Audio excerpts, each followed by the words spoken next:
Hi everyone, welcome to On Deck.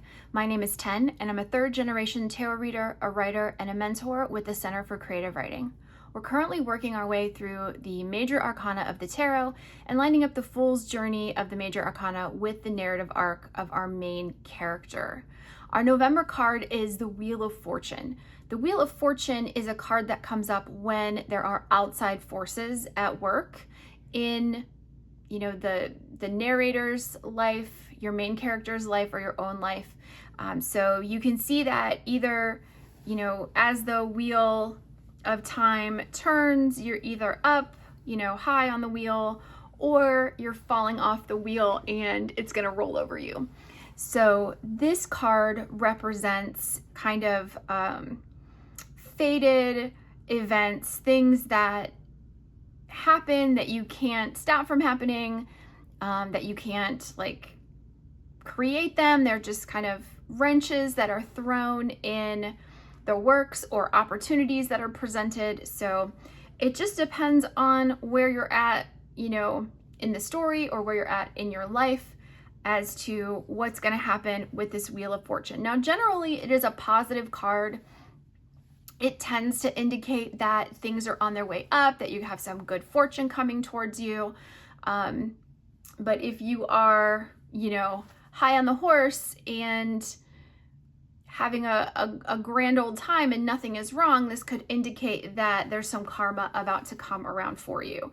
So the way that this works in our narrative arc is similar to if you take a look at the Save the Cat beat sheet, okay? This is similar to like a false victory or a false defeat, okay? And usually what happens is in the story, we are, going along with this character. We're seeing their growth and their trials and tribulations. And then, something happens. Either they are successful, right? They win a battle, or they encounter the cause that they're looking for, the goal that they're looking for, and they complete this goal. And that's like a false victory because, the story's not actually over. We might think like, oh, we achieved this goal, or oh, we had this victory in this battle, but it's not actually a true victory. And usually they happen maybe almost halfway through the story, or, maybe 2/5. I don't know how you want to break it down. They also could be a false defeat where, our main character is trying, struggling, obviously out of their depth, and they lose, whatever that means for your character. They fail a test, they lose in a battle, whatever it is, and they think it's over. They think it's done. They don't have any more chances. And then something comes in to show them that it's actually not over just yet. They still have a chance to, win, to, work harder and gain the skills they need to actually win in the end. Okay. So that's what we're looking at here for the month of November. We're looking at what is happening to our character. What kind of karma are they getting? What kind of wrench is thrown in the works?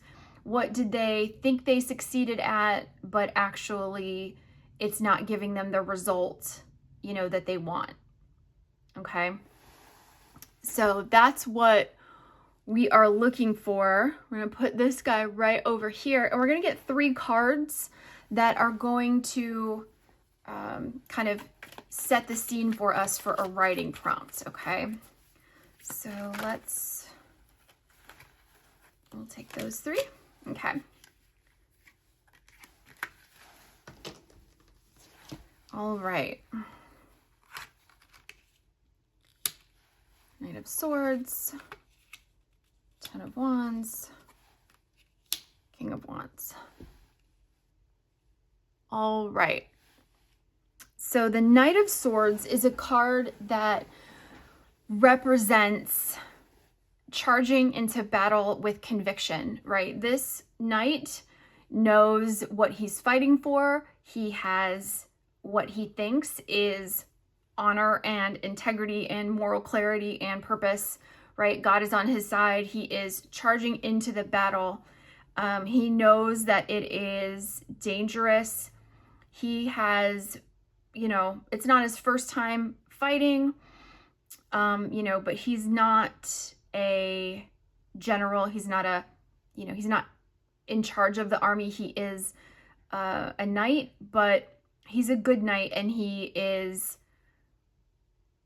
stirred on by his convictions, right? He knows, that he's fighting for what he believes is the moral good, right? The swords are cards of honor, truth, justice, liberty, integrity, right? And so he believes, at least, that he's fighting for all those things. He has integrity. He's fighting for truth and justice. He's ready to die for these principles, right? This cause, and he's,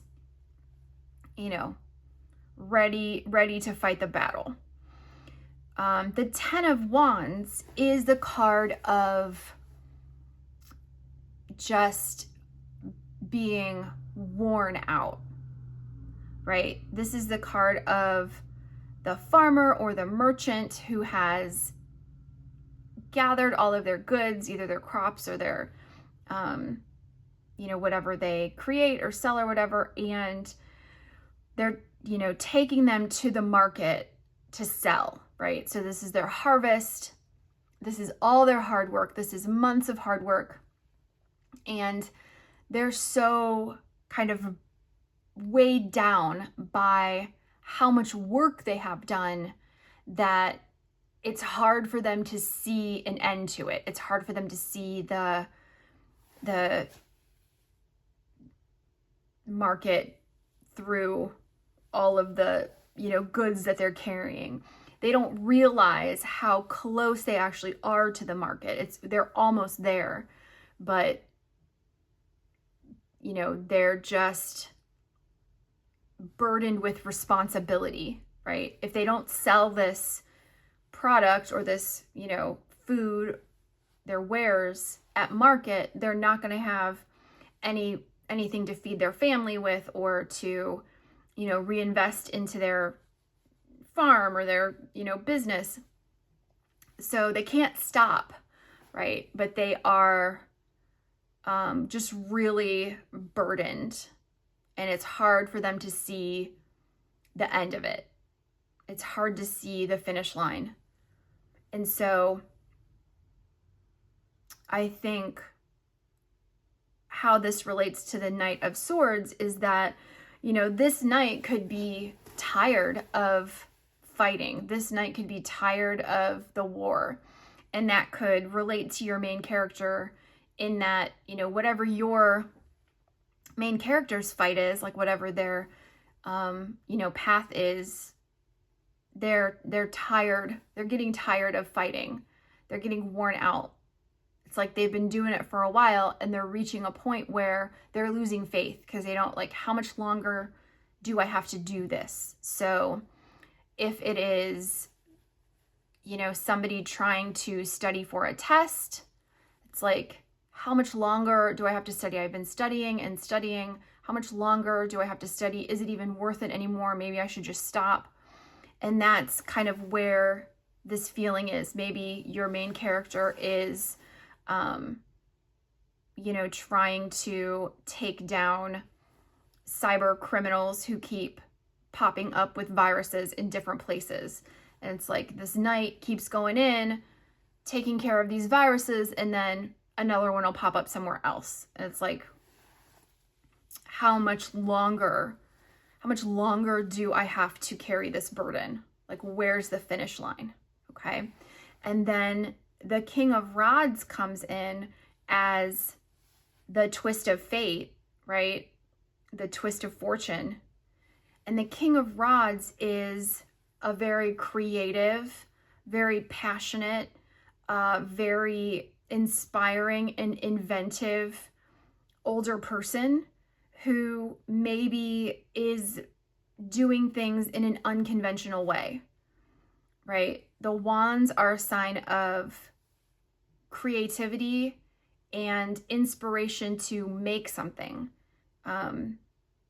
Where the swords are a suit of like inspiration, thoughts, logic, that kind of thing, like epiphanies.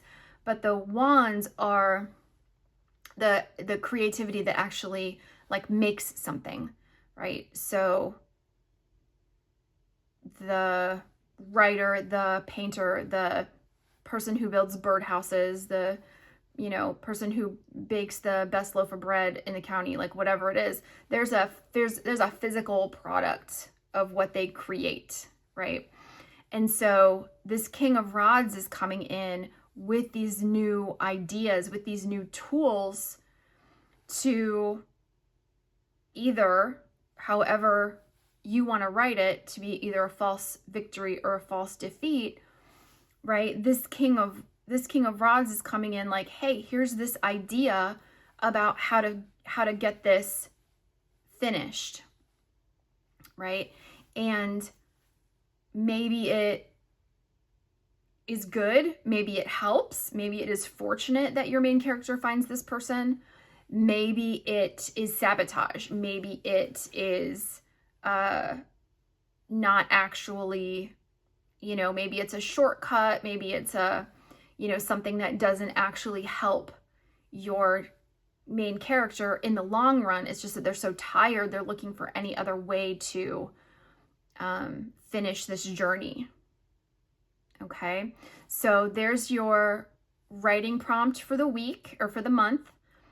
Your character is in the middle of it, right? If you're, again, referencing back to the Save the Cat beat sheet, this is the quote unquote fun and games where it's like up and down, like they're learning, they're traveling, they're growing, they're encountering obstacles, and they're to the point where it's hard to see the finish line. It's hard to see how to reach the goal, right? So your main character is in a situation where they're worn out. It's hard to see, how they're going to reach the finish line, and the good or bad fortune comes in the shape of this person who has this creative idea. Now, either it is helpful or it is harmful, and that's up to you to decide how that wheel of fortune is going to turn for your main character. Okay?